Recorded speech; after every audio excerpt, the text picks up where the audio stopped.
Olá pessoal, meu nome é Rodrigo Fernandes e você está a bordo do Café On TV, um programa de negócios falando da temperatura de cada setor, com muitas informações interessantes para você aplicar aí nos seus negócios. E hoje nós vamos falar de commodities, vamos falar de desenvolvimento sustentável, vamos falar de energia, vamos falar do setor sucroenergético do Brasil.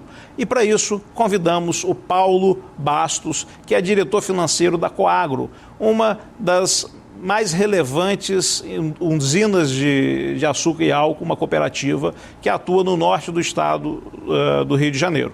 E para isso nós vamos bater um papo sobre as tendências, novos produtos, tudo que tem sido desenvolvido, não só para o Brasil, mas também para o mundo. Mas antes disso, vamos num retrato do setor, com o Matheus, que vai falar para a gente, vai contextualizar um pouco como que está o setor do álcool e açúcar no Brasil. Vamos lá, Matheus. O setor sucroenergético é um dos principais setores na transição energética que a gente ouve tanto falar. Para o Brasil, é muito importante para um desenvolvimento sustentável, um desenvolvimento regional. O Brasil é o maior produtor de cana-de-açúcar do mundo.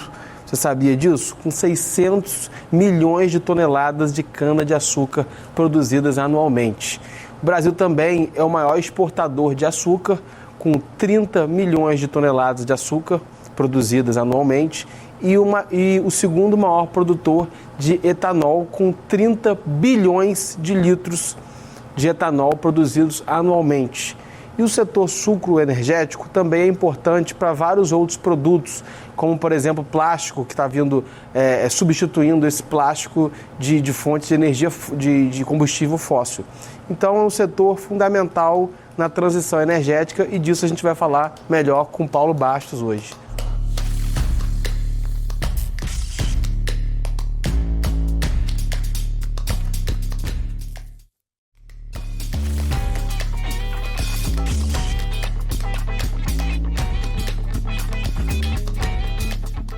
Olá pessoal, bem-vindos de volta ao Café On TV.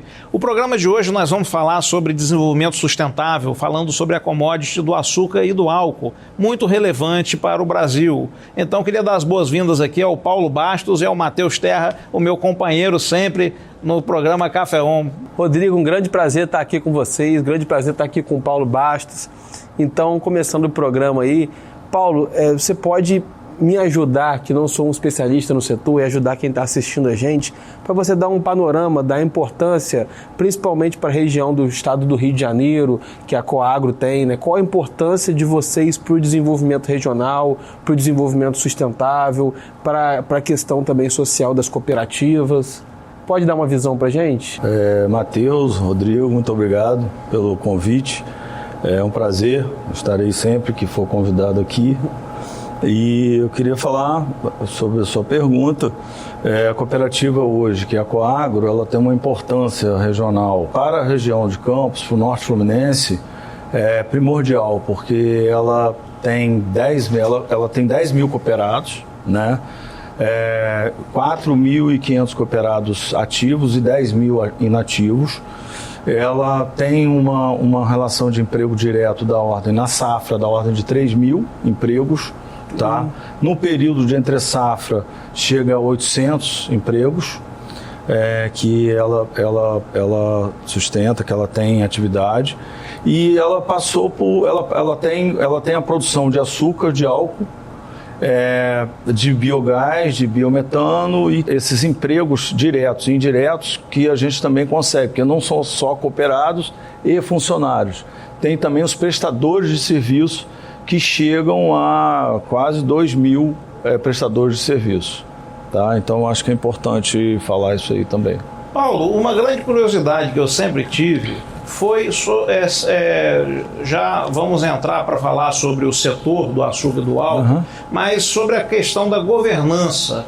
Porque você opera a governança de uma empresa que é uma cooperativa, no caso, né? Certo. E eu queria saber qual que é a diferença gerencial para se organizar uma cooperativa, para se tocar uma cooperativa e uma empresa que ela tem os seus fins, uma empresa tradicional, vamos colocar assim, né?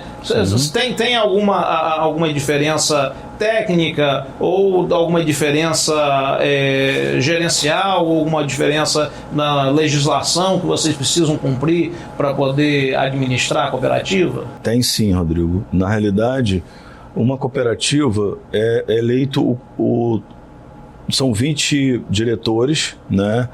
E desses 20 diretores tem o conselho administrativo. Esse conselho administrativo elege, na Assembleia Ordinária, eles elegem os diretores, os 2 diretores executivos, né? Que no caso da Coagro sou eu e o Frederico. Então somos os 2 diretores executivos. No caso de uma empresa, você tem os diretores e os diretores, ou eles vão submeter à presidência ou CEO, que tem um modelo diferente. A cooperativa, ela tem que ter obrigatoriamente a eleição do conselho, a eleição dos 20, a eleição do conselho e a eleição dos executivos, que é feito pelo conselho de administração. Então ela tem uma legislação específica para realizar o trabalho de cooperativa. E é interessante isso porque a cooperativa, ela tem ferramentas para poder dar muito mais transparência ao trabalho que vocês realizam também, né? Sim. Porque não é só uma questão gerencial, mas eu vi que um dos valores pétreos ali da fundação da Coagro, a Coagro que, se me corrigir se eu estiver errado, pelo que eu vi, tem mais de 20 anos de existência já a cooperativa, sempre pautando ali pela questão da transparência, pelos valores de cumprir sempre com os contratos, né? Porque isso é uma coisa importante que muitas das vezes as pessoas sabem que cooperativas trabalham com commodities que oscilam muito os preços, né? Então é um desafio você honrar com os compromissos, e isso está dentro ali dos valores básicos ali da Coagro, e é uma coisa muito, muito bacana de se falar. E a gente queria saber um pouco sobre quais são as suas percepções desse setor que é o setor de etanol energético no Brasil, nesse momento que o mundo inteiro está falando tanto de energias renováveis, né? O mundo inteiro está tentando fugir um pouco da matriz, que é a matriz do combustível fóssil, e partindo para uma energia mais renovável. O que você enxerga para frente que vai acontecer com o setor do álcool e do açúcar? Na realidade, assim, o que eu vejo com o setor sucroenergético é uma possibilidade de crescimento e de sustentabilidade muito grande. Por que eu falo isso? Porque, na realidade, uma usina hoje de açúcar e álcool, ela não é só mais uma usina de açúcar e álcool. Ela tem a possibilidade, pode produzir geração de energia para ela própria e para exportar para o mercado brasileiro, seja geração distribuída ou seja mercado livre dentro da energia. E você pode também estar gerando biogás e biometano, que é tirado do subproduto, ou seja, quando você extrai o caldo da cana-de-açúcar, em que você tem o bagaço, do bagaço você gera energia. E de toda a limpeza do caldo, para preparação para geração de açúcar e de etanol, sobra dessa limpeza, de todo esse processo, sobra a torta de filtro e a vinhaça na fabricação de etanol. Essa torta de filtro e essa vinhaça, você consegue fazer uma geração de biogás e de biometano. A geração de biogás e de biometano, o biometano você pode estar aproveitando ele para motores, fazendo uma adaptação dos motores a diesel, para que você não tenha necessidade de consumir óleo diesel.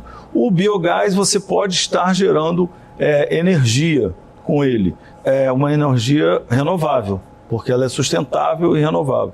Além do biogás e do biometano, você ainda pode também estar em fase ainda de estudo que a gente está fazendo lá, é o CO2, que é a carbonatação. Então a gente está fazendo já um estudo para que a gente possa também vender o CO2 para ser colocado em água com gás, em refrigerante, etc, etc. Então, o reaproveitamento, Rodrigo, de uma usina hoje, em função da tecnologia, está cada vez avançando mais. E mais coisas nós estamos conseguindo agregar valor a uma usina de açúcar e de álcool. Ô Paulo, continuando nesse assunto, o mundo aí nos últimos, vamos dizer, 150 anos se apoiou no petróleo, né? A matriz energética majoritária, petróleo, gás natural, carvão, que é uma matriz suja, né? Que emite muito dióxido de carbono. E agora, as agências internacionais, os organismos internacionais como a ONU e outros, empurrando muito essa agenda a favor de uma transição energética, começou a se falar muito no carro elétrico. Muitas montadoras chegaram dizendo que a partir até 2030 iria ter boa parte dos carros seriam elétricos. E eu percebi que, assim, até estudando para fazer esse programa nosso, que o álcool ficou bem de lado, assim, comparado com o carro elétrico. Ou seja, se colocou o carro elétrico como fundamental para a transição energética, que é um carro mais limpo, mas você mesmo comentou que essa eletricidade do carro elétrico vem muitas vezes de uma energia suja, né? de uma termoelétrica que queima, de repente, queima até carvão para produzir a energia elétrica do carro. Então eu quero saber, assim, por que se deixou de lado essa solução do carro movido a etanol, da bateria com etanol que pode ser gerar energia através do hidrogênio? Por que não se falou e qual a oportunidade que a gente está tendo para o setor de suco energético, né, nessa questão?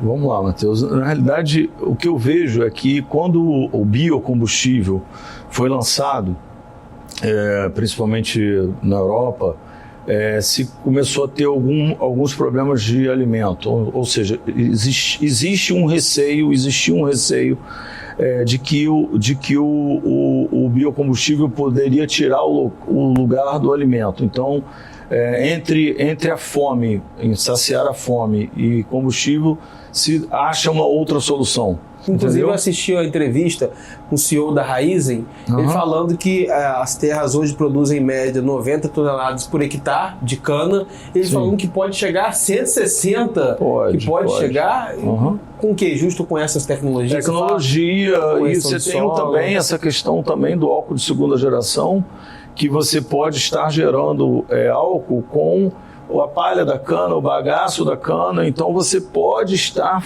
praticamente com a tecnologia, o que eu estou te falando, você pode dobrar, triplicar no mesmo espaço. Onde você produz cana, você pode produzir. Você produz cana, mas você produz bagaço e produz a palha.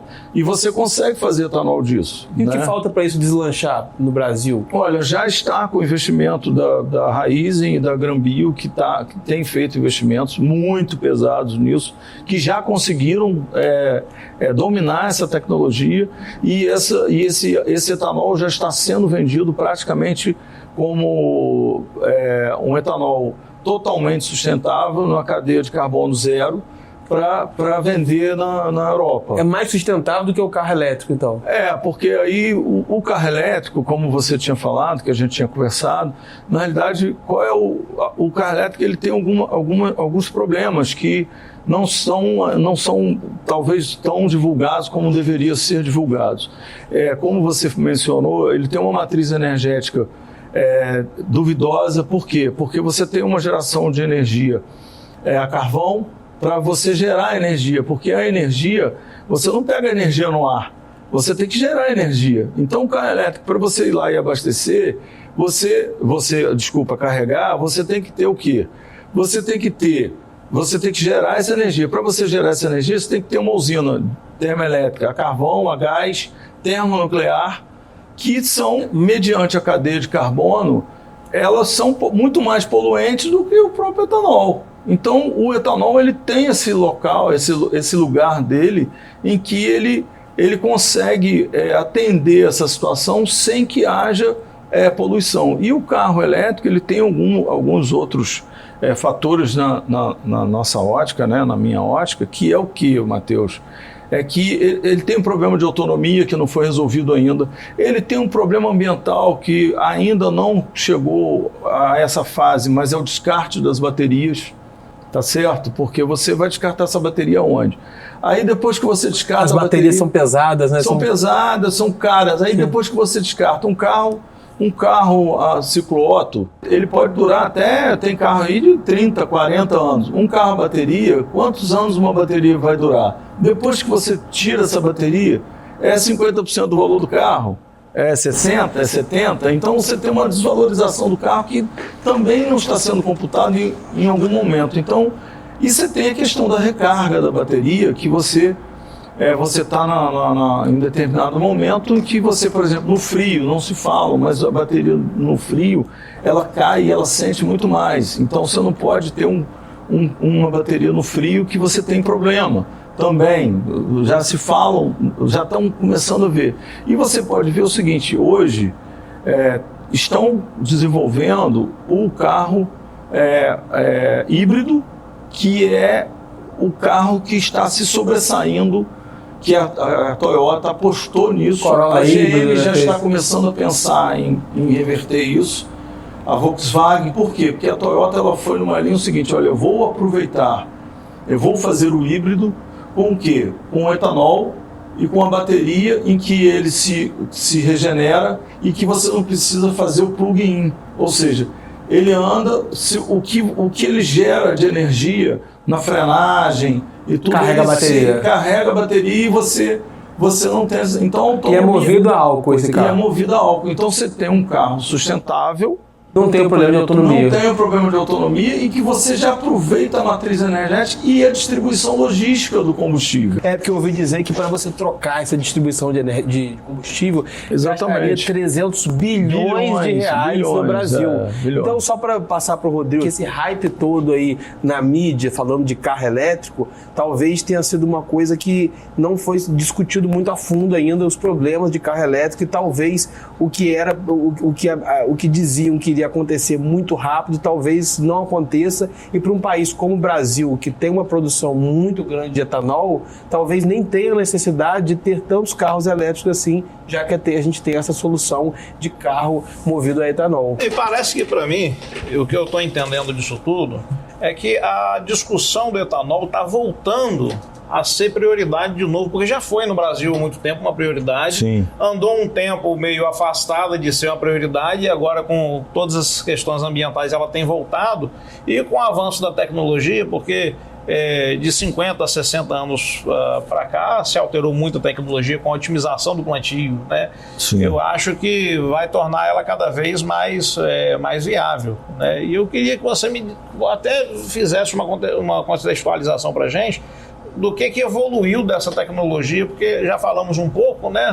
Hoje os produtores conseguem num campo menor ter uma produtividade maior, mas sim, uma coisa que eu acho que não ficou muito claro ainda para quem está assistindo é que a usina de sucroenergética, ela tem, de repente, na primeira prensagem, ali, me corrija se eu estiver falando de forma leiga, a opção de você estar com aquele material fazendo o açúcar ou o etanol. E ali você ou faz um ou faz outro. E geralmente vocês optam ali de acordo com a cotação de cada commodity, é isso mesmo?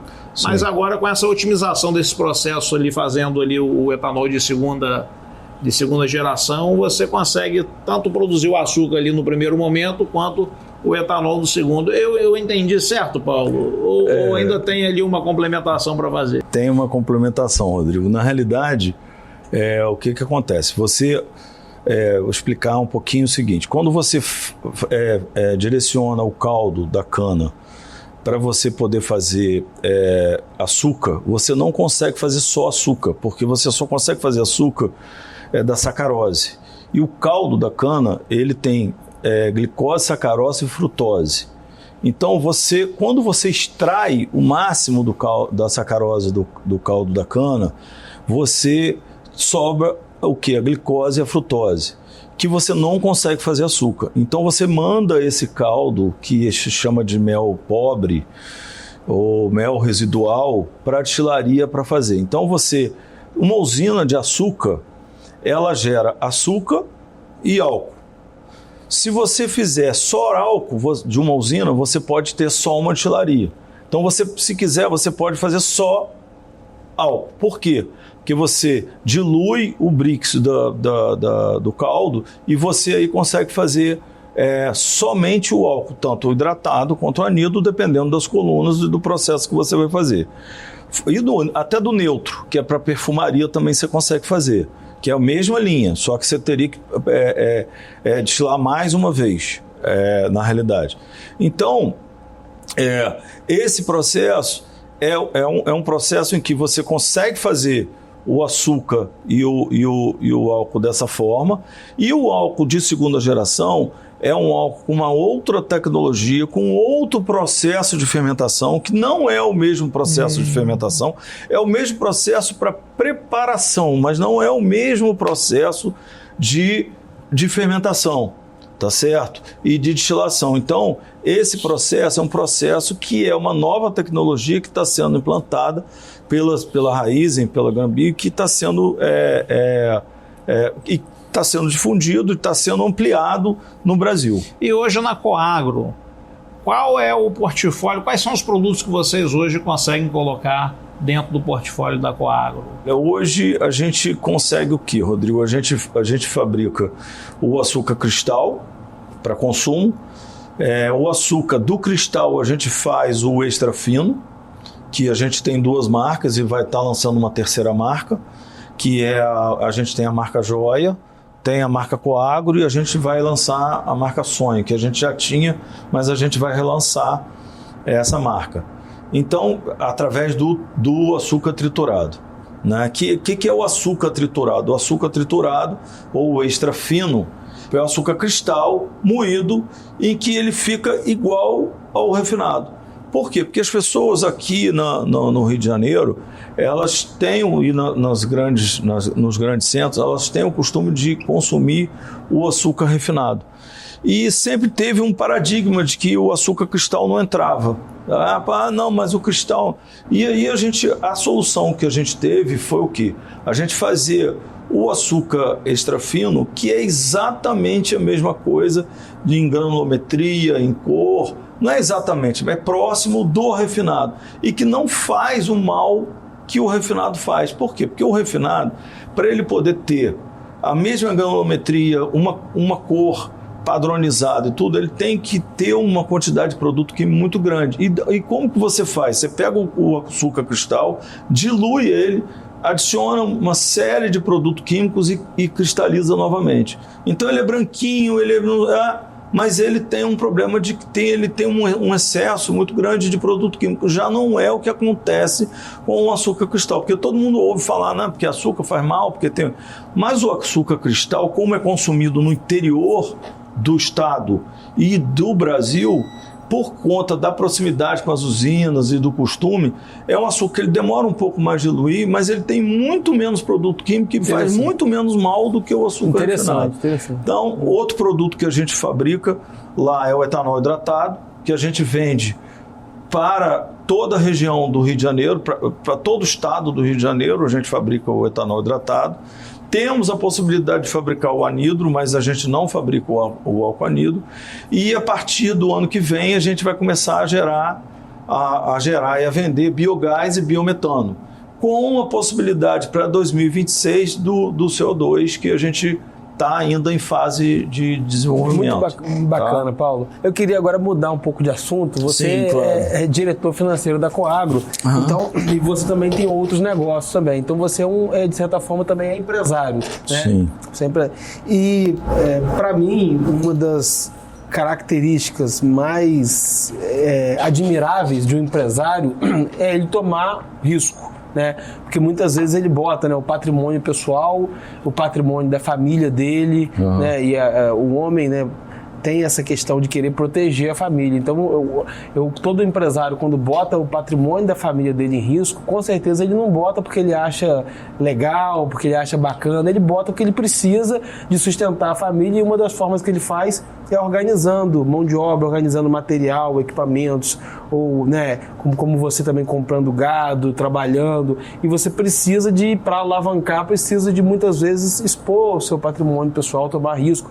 Agora, esse risco tem que ser muito bem dosado, né? Sim. Particularmente agora nos últimos 12 meses, a situação de muitos produtores rurais se deterioraram muito. Eu vi dizer que cerca de 1/3 de todos os produtores rurais estão inadimplentes, 1/3, ou seja, é uma situação muito grave. A gente viu que o preço das matérias-primas subiu muito, o preço da soja, celulose, e agora tudo baixou na faixa de 40%, 50%, a soja caiu muito, o milho caiu mais do que a soja ainda, acho que chegou a cair perto de 60%, e muitos que alavancaram, correram muito risco e agora estão pagando o preço por terem pegado muito crédito com a expectativa de que esse preço continuava alto. Então, como que você faz a gestão de risco, tanto na Coagro como na sua vida? O que você pensa sobre isso? É fundamental a gestão de risco no empreendimento? A gente já está há 20 anos, né, no setor de commodity. Eu sou engenheiro civil e tenho as minhas atividades também, mas a gente aprende uma coisa, Matheus, na vida. Depois de longos e longos, né, verões aí, a gente aprende na vida que, assim, tudo que está muito alto, que está muito valorizado, eu estou falando até em relação, eu acho que talvez a vida, mas a commodity principalmente, né? Tudo que está muito valorizado e que tem uma corrida para que aquilo seja produzido e todo mundo porque isso está dando dinheiro, uma hora isso automaticamente vai ter um excesso e isso vai cair. Então nunca na nossa ótica lá a melhor hora para fazer o maior investimento quando está na alta. A melhor hora para se fazer um investimento, na nossa ótica, quando as coisas estão muito na baixa. Por quê? Porque se está muito na baixa, os aventureiros e as pessoas que não têm tanto conhecimento já saem do mercado e não entram novamente. Então é a hora que você tem de você conseguir ter o resultado dos investimentos. Então a gente preza muito essa situação de que no momento em que está muito bom, você segura, muita euforia, guarda, né? Porque vai cair. Não é questão de ser pessimismo, mas é porque começa a ter um excedente, como você mesmo falou, todo mundo começa a plantar, a fazer, a investir, e acaba que, apesar de que também a vida é cíclica, tudo é cíclico. Então você tem um momento, 7 anos de vacas gordas, 7 anos de vacas magras e tudo, mas você pode ver o seguinte, que pelo menos na nossa ótica, o melhor momento de investimento é sempre na rampa, é sempre subindo e não quando está caindo ou quando está no topo. Então a mensagem que eu tenho assim, para passar para empresários e para tomador de risco e para poder fazer, a melhor hora é você sempre fazer um investimento quando você está na ascensão, ou seja, está muito baixo e que tem toda uma perspectiva de mercado. Agora é um bom momento para você atuar, você acha? Agora é um momento aí você, obviamente, você tem que avaliar, né, as perspectivas do mercado, porque hoje o mercado é global. Então você tem que avaliar a perspectiva de como que está o mercado. No caso, por exemplo, do açúcar, não muito do etanol, porque praticamente Estados Unidos e Brasil, mas no caso do açúcar você tem Índia, você tem Austrália, você tem Tailândia produzindo. Então você tem que olhar um pouco a questão, como é que está essa situação mundial e como está a situação nacional. Então você faz uma avaliação global e nacional, e aí você vai tomar o crédito, você vai tomar o risco, e aí você faz as suas atitudes, você toma faz as suas atitudes que você tem que fazer, entendeu? Tem que tomar. Pessoal, a gente está chegando agora aqui no fim do segundo bloco. Muitos insights, ensinamentos maravilhosos aqui que o Paulo tem deixado para a gente. Como lidar com a informação estratégica, como buscar informação, como usar essa informação para poder tomar a melhor decisão dentro da gestão de risco. E a gente vai agora para o intervalo comercial, mas já volta agora para um bate-bola final, e o melhor sempre fica para o final, para a gente encerrar com chave de ouro. Então não saiam daí, porque já já a gente está de volta.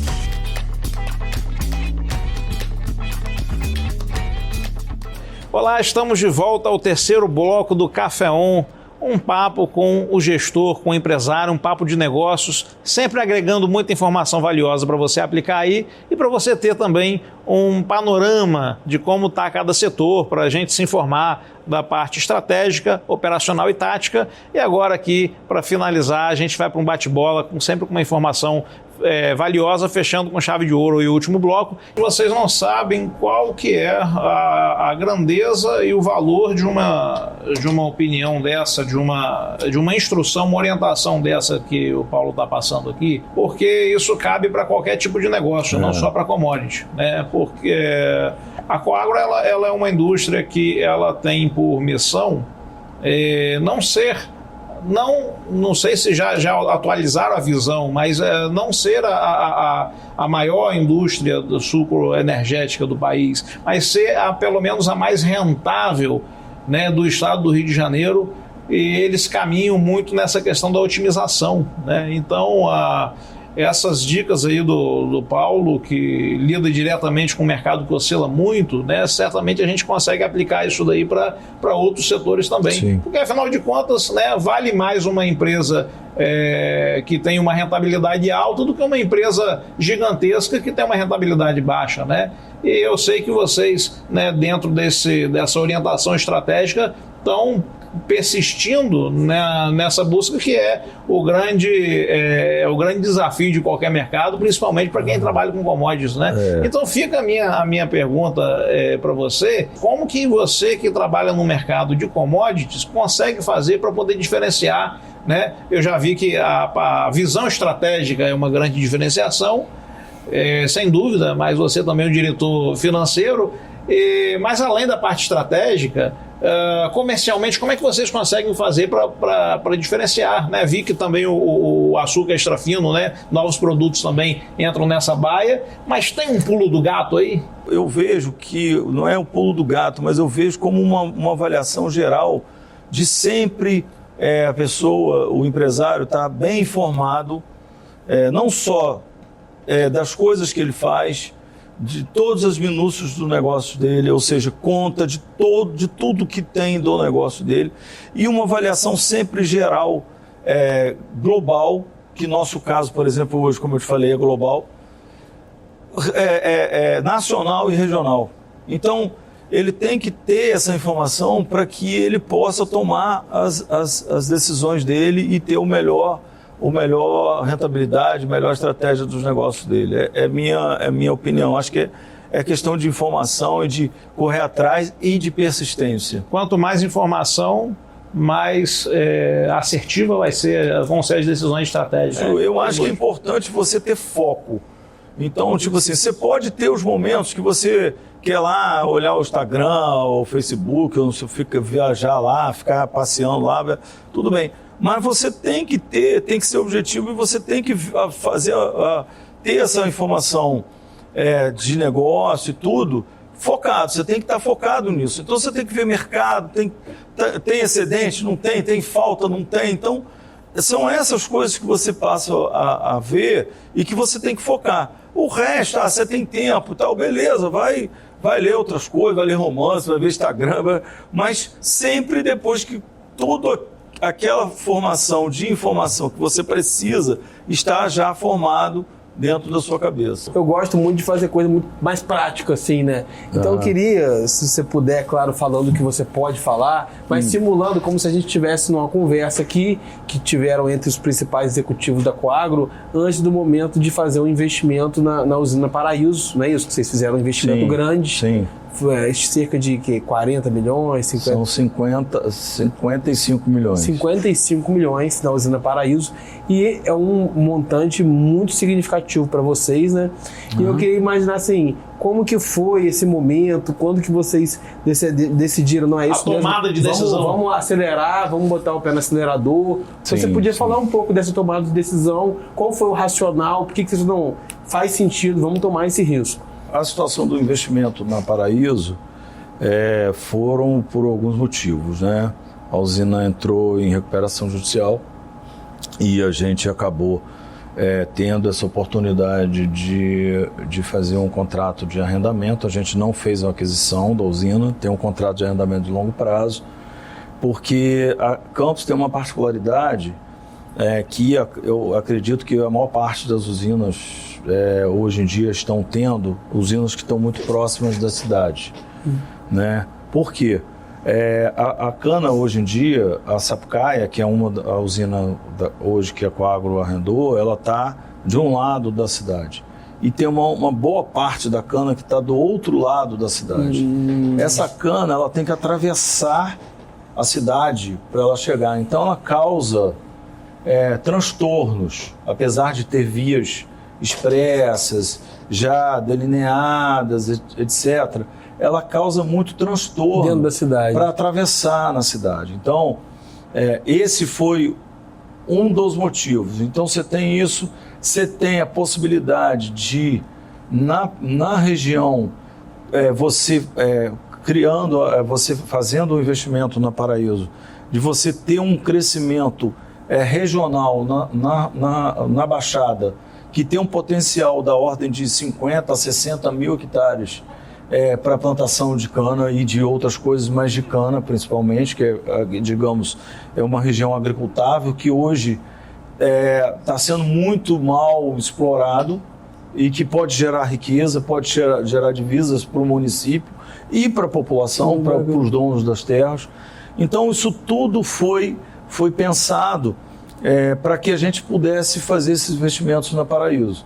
Então a gente, eu vou explicar um pouquinho também o seguinte: a Coagro ela não fez um investimento direto, tem um grupo de investidores, tá certo, que fez o investimento, que está terminando de fazer o investimento na Paraíso. A Coagro assume a questão operacional, tá certo? E a Coagro faz uma sinergia da Paraíso com a Sapucaia. Então, o que a gente fez? Esse grupo de investidores está fazendo esse investimento na Paraíso para poder conseguir. Nós mostramos a potencialidade da usina, tá certo? Esse grupo de investidores acatou esse investimento e essa possibilidade, começaram a fazer o investimento e a gente finalizando. A Coagro passa a operar a usina e ter a sinergia administrativa com a Sapucaia. Então o modelo de negócio da Paraíso foi um pouquinho diferente da própria Sapucaia, até para poder fazer um pouco de diluição de risco de investimento. Quando você tem algum risco elevado ou alguma coisa nesse sentido, a melhor coisa é você pulverizar o risco mostrando os riscos para todos, para que todos tenham conhecimento do risco e para que todos possam fazer essa divisão e que fique bom para todos. Não precisa só a Coagro ganhar, ou só o investidor ganhar, ou só o fornecedor ganhar.